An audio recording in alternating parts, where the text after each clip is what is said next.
关于折叠屏手机，从事多年手机行业的小光哥是这样认为的：目前在折叠屏手机领域只分为两种，一个叫三星，另一个叫其他。关于这个评论，你赞同吗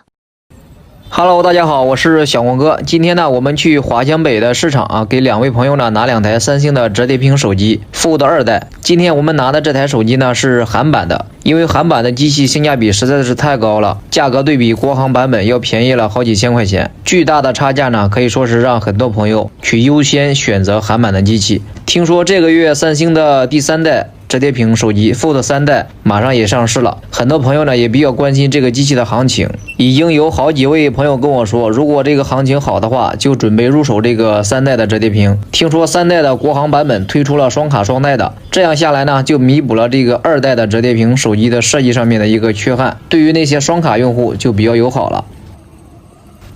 现在这个赛格大厦目前还是没有完全的复工，就因为它这么一晃，导致了它将近半年的时间，很多用户都没有办法正常营业。目前商场给出的解决方案呢，还是在地下商场里面办公。可以说它这么一晃，赛格大厦估计就要有上亿元的损失，而且它附近的房价也受到了很多的影响，之前将近8万多一平的，目前掉到了5万多一平，可以说这个影响确实是非常大的。现在呢，手机我们已经拿到了，这两台手机呢是2位粉丝朋友订的，一位是贵州的老铁，一位是湖北十堰的老铁。这2位老铁呢都是三星的真爱粉，手里边一直用的也都是三星的手机，之前用的都是老款的。最近可能是经常看我的视频吧，所以说就想入手一款折叠屏手机体验一下。这款手机呢，其实昨天我就已经预定了，但是昨天市场呢，没有到货，然后今天呢通知我提前到货了。然后呢，我也是早早的来到市场，给这2位老铁呢安排一下。顺便呢，我也做一个开箱视频的检测，同时呢，也再给大家讲解一下韩版的机器和国行版本之间的一些区别。这2位老铁呢，预定的都是金色的，虽然说是金色的，但是它实际看上去有点像那个古铜色，看上去呢也比较优雅一点。其中呢有一位老铁，他本来是要黑色的，但是我告诉他，因为折叠屏它本身就比较大，单手的话比较难以掌握，后期在使用方面呢，如果不小心出现一些磕碰划痕什么的，对比那个金色就比较显眼一点。还有一点呢，就是黑色的这个屏幕呢，如果说后期你是不带保护壳用的话，它很容易沾上指纹。所以说呢，这位大哥呢听取了我的意见之后呢，最终选择了这个金色的。虽然说它是金色的，但它不是那种土豪金的啊，它是那种泛红色的，有种像铜色一样的这个金属外观，质感还是非常不错的。因为这些是海外版的机器，所以说他们来到国内的话，机器和盒子的配件的话，它都是要拆封的，不是原封的机器。但是呢，都可以给大家保证，这些都是全新未使用的，都是带有全套配件，原装的25瓦快充头、数据线，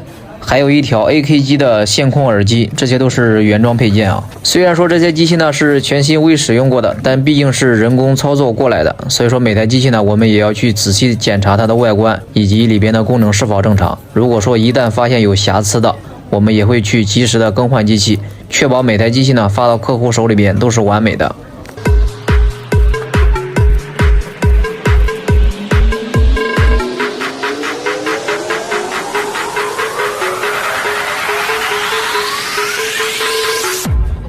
I don't know what you heard about me.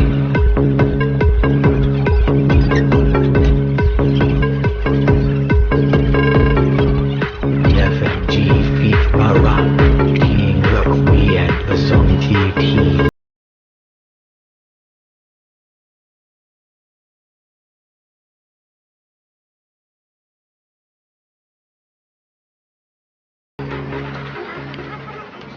经过小光哥的检测呢，确保了这些机器全部都是全新机，没有问题的。接下来呢，我们就去给它刷一下国行版的系统，因为海外版本的系统呢是偏向于国际化的，里边的一些 APP 应用呢，在国内是无法使用的，所以说只能通过刷机刷成国行版的系统，这样在使用方面就比较方便一点。下面呢，再给大家讲一下这个韩版的配置和国行港版之间的一些区别。首先呢，这个机器它是单卡设计的，不分版本，无论是国行、港版、韩版，它都是单卡设计的。而国行版本和港版呢，它们的硬件配置置都是统一的，内存都是12+512G，支持全网通5G 网络。而韩版的机器呢，内存是12+256G 的，在内存上面有一定的缩水。另外，在网络信号方面呢，它是支持联网5G，也就是说联通电信5G。而移动5G 频段呢，在国内是有一定限制的，在信号好的地方它是可以用，在信号不好的地方它是时有时无。但是呢，可以通过刷机来改善这一情况。刷成国行版的系统之后呢，它就可以用移动5G 网络了。现在呢，系统我们已经刷好了啊，是刷的那个国行 W21信息天下那个版本的系统。